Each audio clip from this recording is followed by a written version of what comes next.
everybody. We've got a great episode of Rockn Talking coming right at you, so stay tuned and grab your joints, your beers, your coffee, your wine, whatever it is you need to chill. Sit back and enjoy a great interview with my amazing co-host, Steve Kudlow, Lips of Anvil, and I, as we interview some epic people. Thanks so much for supporting and sharing, and spread it around, everybody. Kelly B.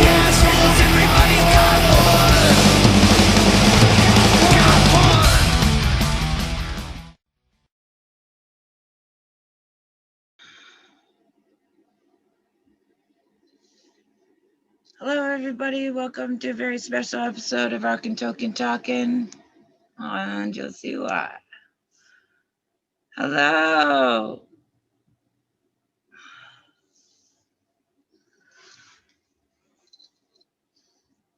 Wait for everybody to join in. Sam is here too.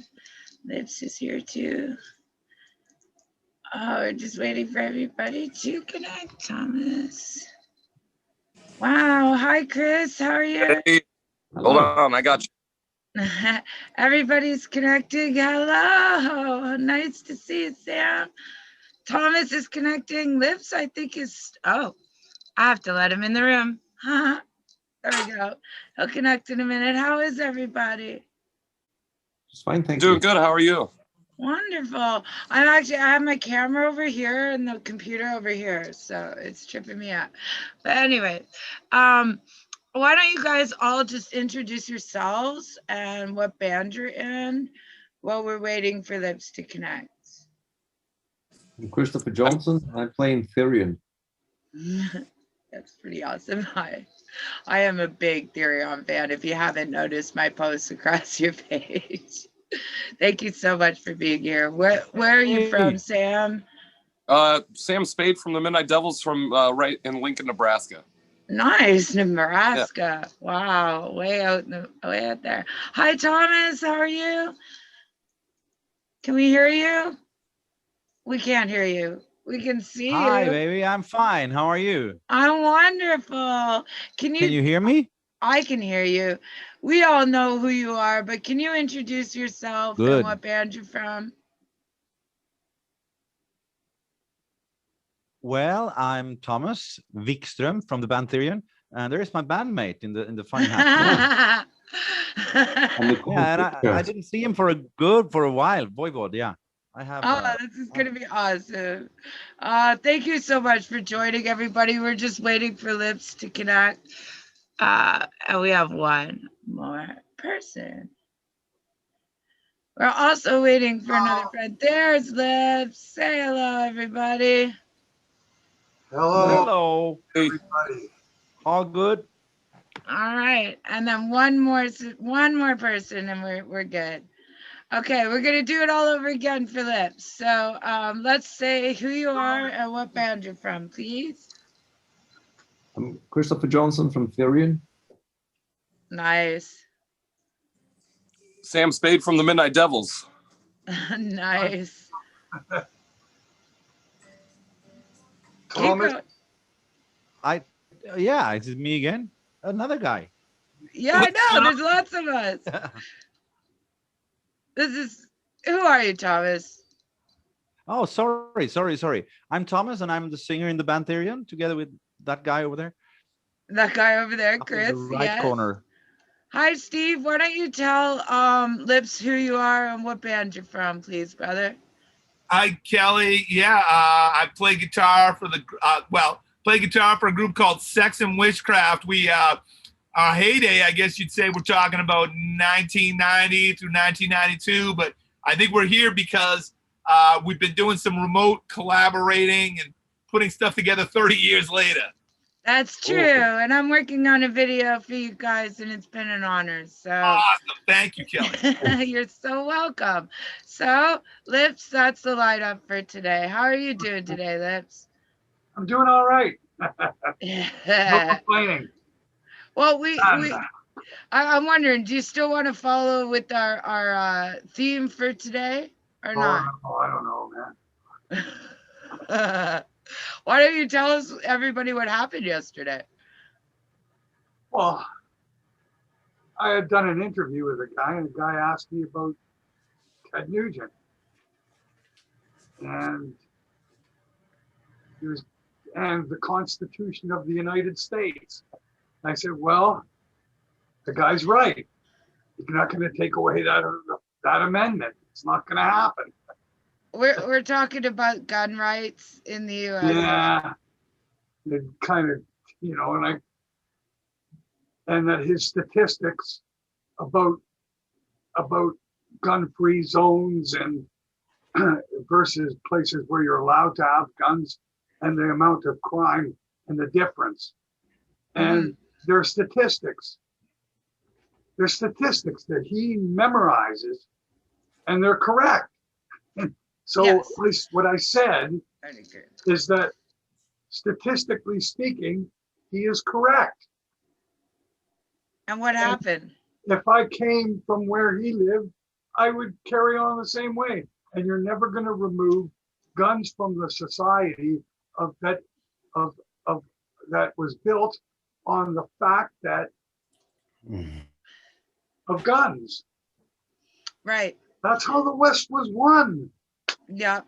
Yep. So hi Ben. Another And person. then I'm not lambasted for saying that, man. Holy fuck. So I guess my point is that you make an honest statement, and then a really crappy, media person somewhere takes a fraction of what you said and blows it up or misreads it. Like, I didn't say that there shouldn't be stricter gun laws, and there certainly should be, and more on the level of perpetrators. You get caught with an illegal gun, no matter whether anybody got hurt or where you got found out that your handprints are on it, you get 10 years. Yeah. That's it. If it's an unregistered fucking piece of machinery, you fucking not supposed to touch that. Even getting your fingerprints on it is worth 10 years. Guess what? People will be a lot less apt to owning an illegal gun. Yeah. And then you can talk about stricter gun laws for the people, the law-abiding citizens that end up with guns. Anybody gets them legally, there's no easy way to do that. Yeah. Yeah. It already is strict. Yeah. No one can just go buy a gun. You got to go get lessons. You got to go to fucking safety classes. There's all kinds of things you have to do before you're allowed to have a gun. And I'm aware of all these things. And that's fine. There is gun laws. We're in Canada, and I think that you're allowed to purchase. And that's true too. So it's not about the gun law as much as it's about the punishment for those who are breaking the law. And it's got to be not even about even being in the commission of a crime. It's even being in possession of something like a firearm without a permit, period. What are the gun laws like where you guys all live? Are they all the same? Like, I know, Thomas, you're in Sweden. Are you allowed to carry weapons there? Not at all. And I'm in Spain now. And it's you're in Spain now. But it's another thing, because we don't have a history of that, In the United States, I guess it's a history of having a gun. If you let it free here, it would be another thing. It wouldn't work. But as he say, a lot of European people thinks that it's like in the movies, you go into a store and buy a gun, and including me. And I guess it's not. No. You're right. You have to have, it's got to be properly registered. Everything. There is strict gun laws in all of the United States. That's the thing that people are misunderstanding. That is not the problem. It takes weeks to get a fucking gun license and to even take that gun out of the store. Yeah, I think Christopher has a license. When you buy a gun out of a store, everything is registered, and it is against the law for you to give that gun or anyone else without a permit to do so. Everything Here's comes through permit office. here's something though. I just want to say this, and I agree with you. And I've lived in the States where it's really dangerous as a single woman, and everybody has a gun, and you kind of feel like, well, now I want one. But here's the thing: what happened to Dimebag maybe never would have happened if it was in Canada. I mean, you can say that about Every shooting. every aspect of this. And once again, it's rarely, if ever, is the person involved in the actual murder carrying it legally, carrying a gun legally. It's an illegal gun. They're already a fucking criminal before they even shot anybody. We had a terror attack. That's my point. We had a terror attack in Sweden yesterday. Oh my God. With a guy running around with a knife, which you can't do either. And it depends who's got the knife. I can go with a knife in my pocket to the store. I will not hurt anybody, but in the wrong hands, you know. And they don't care about the law. They don't care. You got to make the law to the dumbest person in the room, unfortunately, always. It's not the answer to punish those who are law-abiding for the things that for the, see it both ways. For I agree with that aren't doing anything wrong. You know, it's just not right. It's the balance is not correct, because by putting stricter laws on the people that, like now, in order to get a permit to go get hunting, they charge you 10 times the more amount of money. Now, do you guys feel worried about some people in rural places in the country? That's how they get their food. There is no supermarket, so they go hunting, and it's certainly like that in Europe, and certainly in Switzerland. I know that for a fact that people have guns. You Christopher, has a license, right? Because they hunt. Christopher, do you have your license? I have a hunter's license in Sweden, and I have a license for shotgun, and we call it a moose gun. So it's a rifle, moose rifle. So it's a pretty heavy duty. That's fantastic for a vegetarian. But I want to be able to get food if worse comes to worse. I'm not one of these crazy survivalists who would build a bunker in my yard, but I like to know how things work, and I like to have a theoretical knowledge of a lot of stuff. And I had a friend who worked as a hunting instructor, and he always joked with me, because I've been a vegetarian for 22 years or something, that, hey, don't you want to join the course and take a hunter's license? And one of these days I just said, yeah, sure, I'll do it. So it was fun, going against the grain and doing something that I wasn't expected to do. But now I moved to Malta, and it wasn't so easy to bring my firearms with me, because here there's nothing to hunt. So you need to have a target license. And to be able to get that, I need to go to a shrink to get a paper saying I'm mentally That's how it should be. Well equipped to have carry a firearm. And they have really strict laws. Like when you go to the shooting range, you can't even just bring the gun with you. It needs to be locked, and the ammunition needs to be locked in a separate container. And if there's a roadblock for whatever reason, you need to declare that you have a gun with you. And you can't even put the ammunition in the same safe as where you have the firearms. It's really strict. I think if all those rules applied, and the evaluation of your mental status, which I think is important to some of the crimes that happen with the guns, right, is that nobody's checking that. I mean, I think it would also be funny if people who look like us walked in there and were labeled totally sane enough to have a weapon. Right? Like also, no, seriously, I think that's important. But ultimately, all stricter gun laws will do is just make everything more expensive for the people who actually have been paying to own guns all along. Ultimately, but it is expensive. It won't stop people from breaking into gun stores and stealing all the guns and then selling them on the black market, like is an everyday occurrence. That's very true. I That's think very that true. I think there's some things that we agree on here, but what we haven't talked about would be, when in the Constitution, when they were talking about the right to bear arms, they were talking about muskets, right?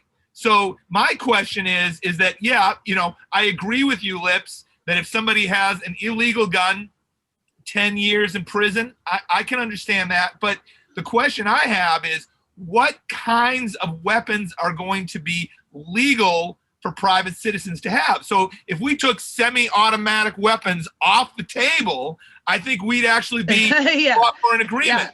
Yeah, Well, I was in Texas recently. I would completely agree with that. Certainly, and that's what I don't have a problem with that.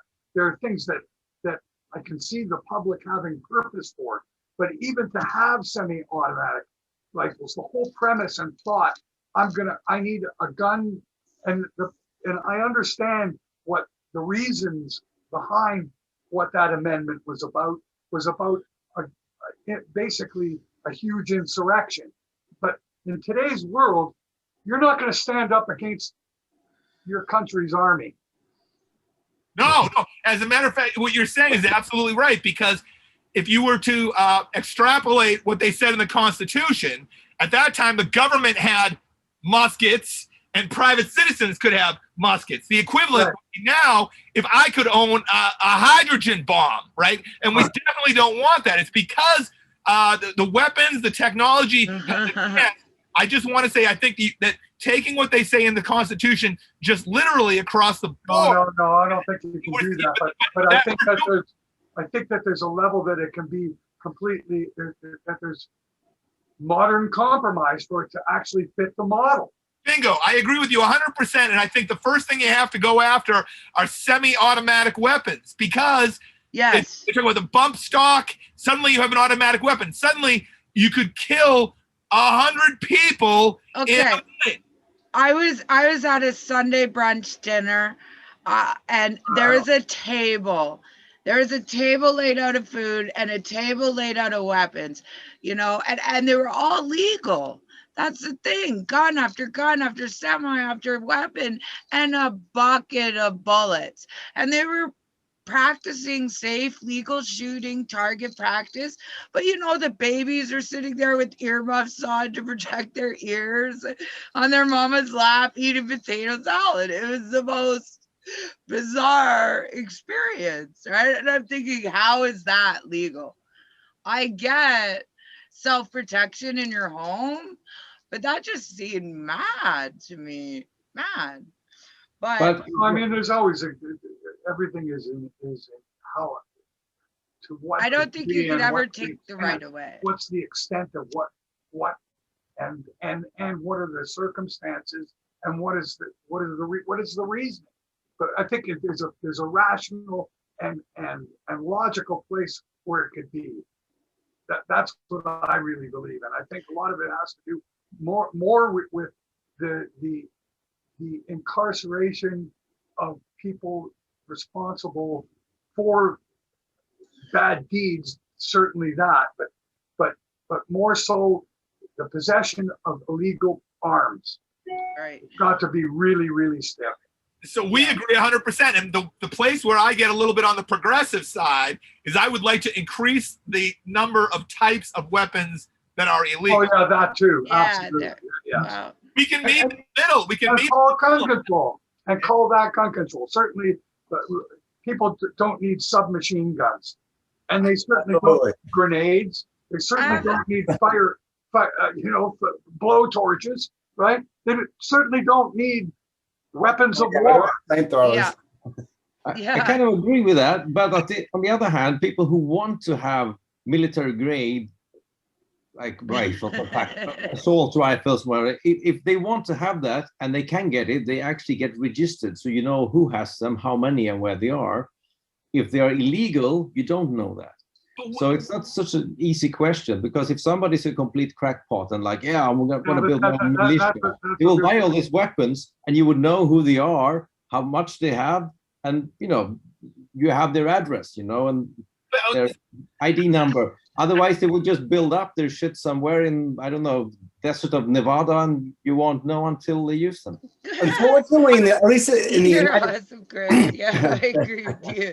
I'm wondering why agree. anybody would want to have military grade weapons. And I'll extend that to, I'll include the police. I don't think that the police should be having any type of semi-automatic weapon. Yeah. Or what they bring in for riot gear now, it's like designed to punish these people and injure the people. I would like to see a de-escalation of all the. I'm not saying we do have a right to have weapons. I agree with that, but we need a de-escalation. The technology and the deadliness of the weapons that are available. Kelly, you were talking about this meeting where they had, sandwiches here and guns here. And so listen, the whole thing is, if those guns can be used in a way that could kill people, but slowly.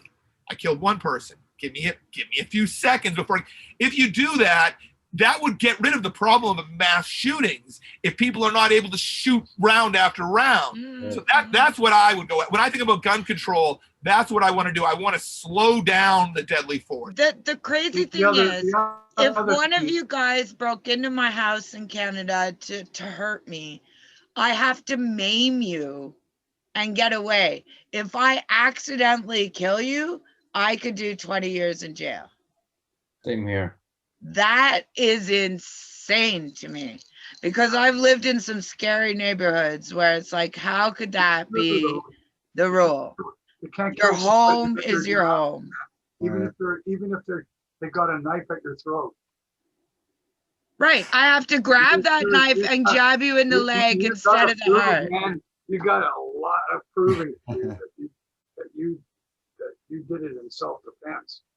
I'm not sure what the statistics are, but I'm pretty sure that the majority of crimes, violent crimes committed in the United States, are actually committed with weapons that at least aren't registered to the person committing that crime. Right.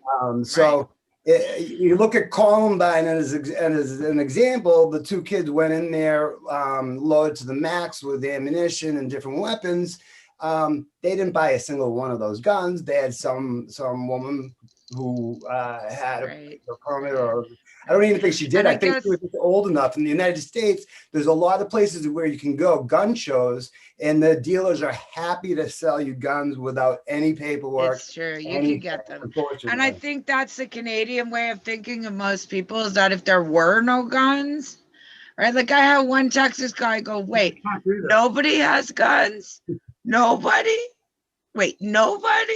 Right? He was very confused, right? But I don't think you'll ever disarm America or take that right away. I think there's almost more guns than people. No. But anyways, let's talk about music, where you guys all are. So what is everybody doing right now during COVID? What are you guys creating? Well, we're writing a lot of music. We just made one record, and we have enough material for way more than 2 more records. Oh, good. So yes. We're using the time very wisely. We compose a lot, and we record remotely a lot. So we're way ahead of schedule. We have almost recorded everything of the basics for Leviathan 2. And the drums and the bass have just been nailed for Leviathan 3. So oh my God. We're not losing any time. No. Still writing. We didn't meet in person for, what is it, over 1 year. But we speak every day because we're sending files. I mean, the amount of gigabyte must be some kind of record, It's amazing. So this is your 17th album you guys let out. Is that correct? Yes. Good for you guys. That's great. That's really, really great. And you're all almost ready for Leviathan too. Have you guys felt like COVID enhanced your productivity? Look at this interviewing guy here. I'm curious because I know both the same question. And I have felt like COVID, has had negative things, but definitely as far as working remotely, has really done great things for music in a lot of aspects. Totally. Definitely not touring or live concerts, but yeah, we recorded this album in I don't know how many countries. Was it 8 different countries? 9 countries, I think. Awesome, man. Right on. Yeah, I think Sweden, Germany, Spain, US of A. England, but Italy. I And don't know. Israel, Nice. Israel, yeah. The Really? choirs is Argentina. recorded in Israel. Yeah. Argentina, yeah. Thomas, I just wanted to ask, are you doing any more solo stuff? I know you gave a special gift to me of Ave Maria. We could talk about that at some other point, but are you doing any more solo stuff? Well, yeah, I've been saying yeah for 10 years now. It never comes out. I never find the Awesome. time to do it. I want to do it, but I don't know when the time is right. I will do it. Well, Right I now, can't wait. I wouldn't have a chance. Oh, well, it It's sounds a like little you bit guys are really weird. busy. And what are you working on right now, Lips? What am I working on? Lyric. Lyrics, more lyrics. It always takes the longest. I always try and pry what he's doing every week. Like, what's the song about? What was the last one? Don't look back. Don't look back. Don't look back. Wow. You have so much to look back on. How could you not? Because you gotta look forward. It's not what life is about. Right on. That's what you What life always is teach really me. about. You leave the history behind you. And how many albums Gotta will this constantly be? working on making that history appear. Very important about taking part in your future. That's how you make it. That's how you get anywhere. Is worrying about tomorrow. Like recording music and writing music that you're not going to use for another year from now. Who gives a shit? I can get it done. Hey, the guy who writes and records the most music is the guy that wins. It's not the guy who most records. That's right on, man. And Right on. what album number is this, Lips? It's a race to the end. How many? Yeah, it's a race to the end. How many do you have? This is number 19 I'm working on. So Yeah, Therion, you gotta catch up. You're real close. So you can hit 20 first. Yeah, respect. Steve, what do you have in your talk? I'm sorry. Let me interrupt you. Ready, set, go. Game started on this show. What year was the first Anvil album? First time album was that came out was in 81. 81. Oh, I was right. Yeah. Same, I wasn't even into basically metal. in the same time as Ace of Spades. Wow. Because What about you first- guys? our first show as Anvil was opening for Motorhead on the Ace of Spades, on their Ace of Spades tour. Oh, nice. I was just watching footage of you playing in the town I was born in a few months after I was born. Sault Ste. Marie, Ontario. Oh wow, we flipped the truck there. What year did your first album come out, Chris? 89, we recorded the first mini album, Time to Tell, that was released in 1990. But I don't know if that really counts as an album, as a mini album, 4 songs. So in 91 came the first full length. No, it counts. It counts. It all counts. We don't really count it in the 17th, but you know, it was our first time having a vinyl pressed. So like Lips, you just must have never stopped. No, How are you handling the downtime and the isolation? Is it getting to you guys? We're all busy. I mean, most of the time I spend in my office or in my studio anyway, so it's not that big difference. I think But the downtime would be a problem if you took the approach of waiting for everything to return to the way it was before the pandemic. Then the downtime would be a problem. But it sounds like everybody here, I think you use the term, like, you know, the pivot or pioneer, find new ways to do things. If you do that, then it's, you know, there is no downtime. Absolutely. Yeah, I never have downtime, but yeah, That's the it's right hard. spirit. It's hard not being But I able to go to shows, and it's depressing. It Yeah, gets to people. I longing to be on the road, I Yeah. long to touch oh people. man, and I miss the very tour. physical. With this type of technology, like Kelly bringing us from all over the world together here, we have an alternate route to get to the road. Here we are reaching, whoever wants to come to this show right now, and we don't have a minute of downtime for that. Of course, there's playing live and gigging, which is great. But when we don't have that opportunity, make the best of what we did. Steve, I don't know if you brought it up, but he does a lot of virtual tours. I don't know if you want to sort of explain that what that is, Steve.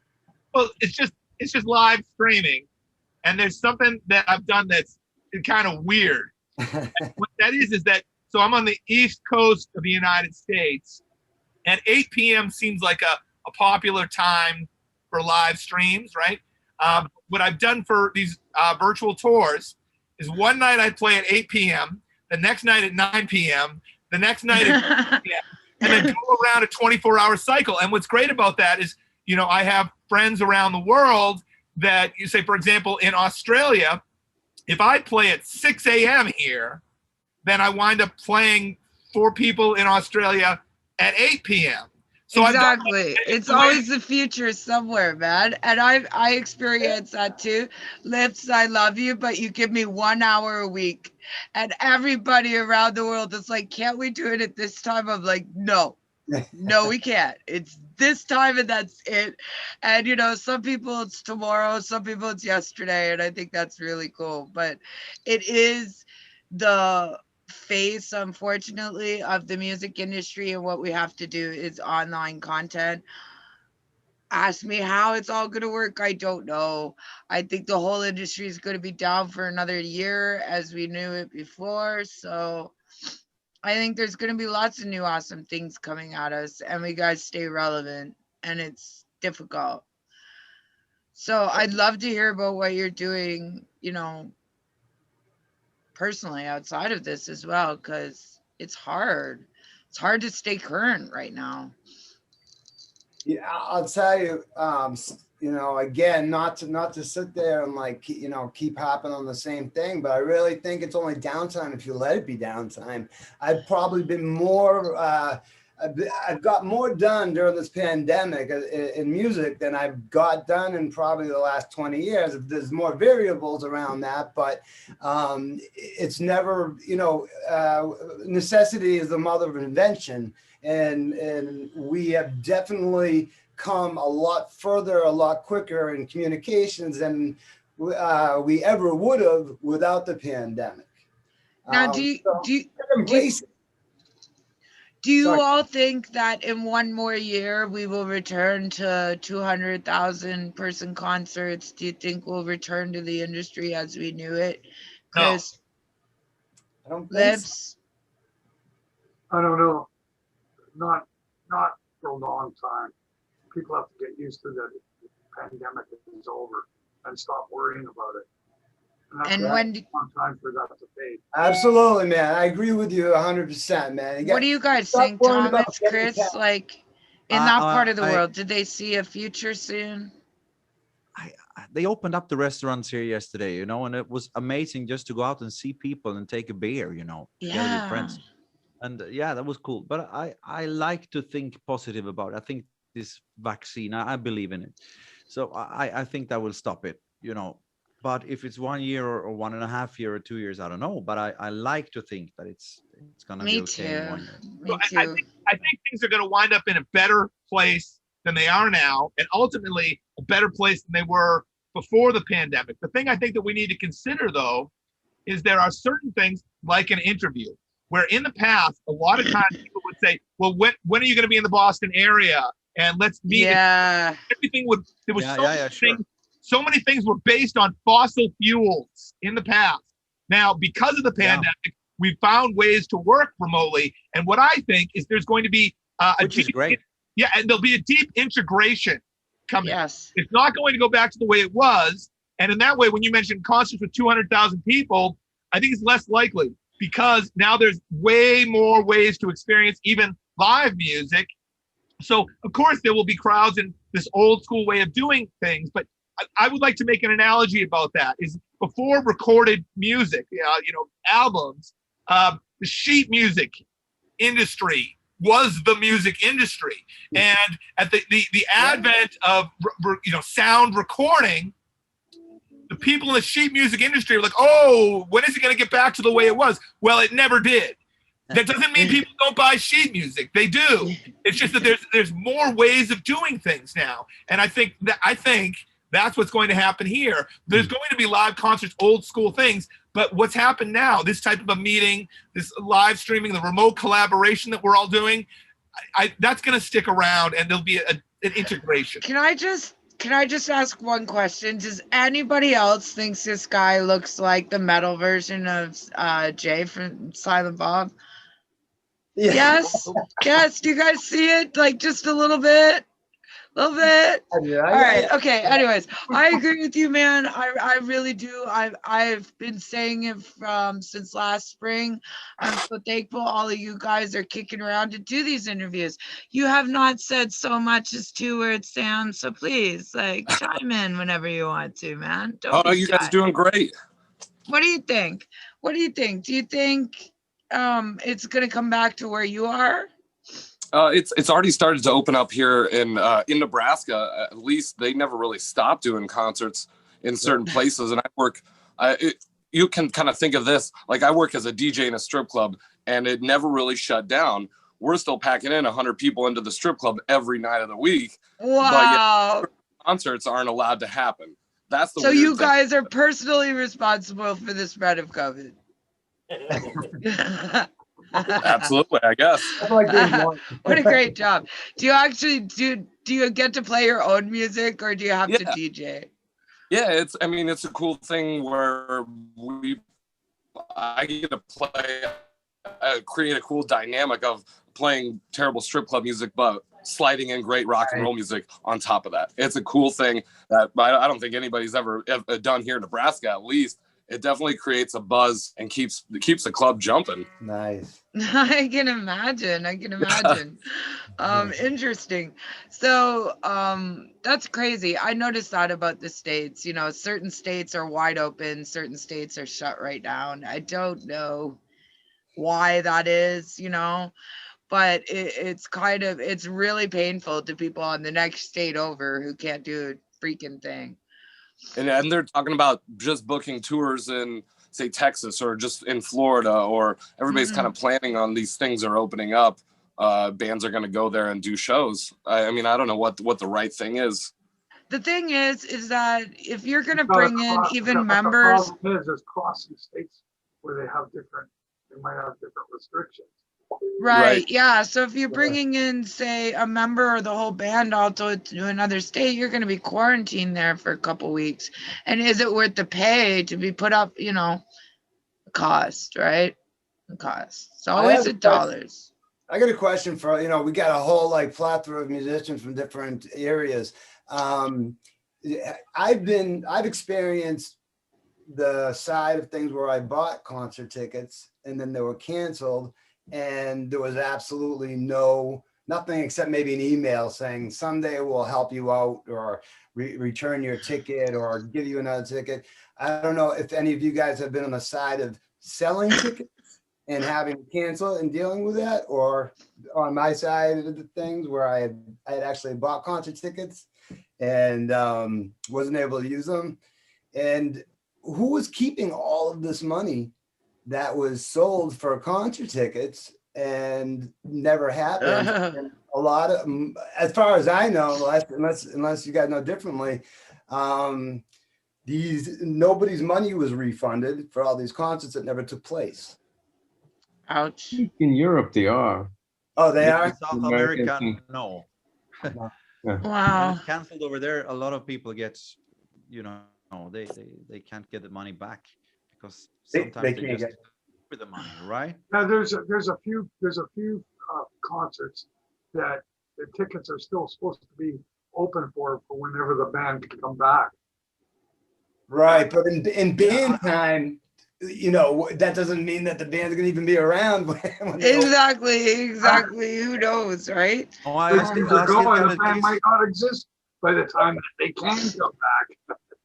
I had a heard kid- I had Live a kid- Nation may be going bankrupt, so it depends maybe who your ticket's sold by.